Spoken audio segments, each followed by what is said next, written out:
13ই March ছিল আমার পিসির মেয়ের বিয়ে, সেই জন্য আমরা টোটো করে চলে যাচ্ছিলাম বিয়ে খেতে।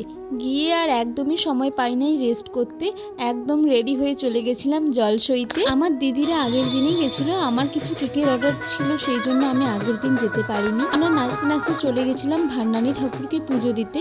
আশা করছি অনেকেই চেনো, ক্রান্তিতে এই ভান্ডানী ঠাকুরটা আছে। আসার সময় আমার খুবই জল তেষ্টা পেয়েছিল, সেই জন্য আমি একটা খেয়ে নিলাম জিরা ড্রিঙ্ক। আমাদের বিয়ের দিনেই যেহেতু আশীর্বাদ পর্বটা ছিল, সেই জন্য গায়ে হলুদ দিতে দিতে একদম সন্ধ্যা পেরিয়ে গেছিল।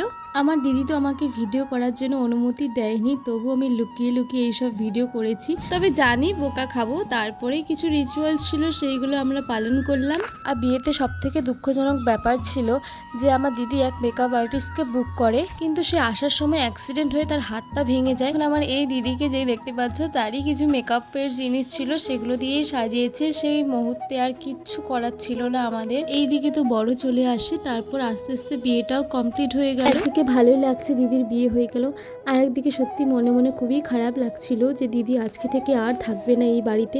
যখনই পিসি বাড়ি আসবো দিদিকে কল করতে হবে, তারপরেই আসবে।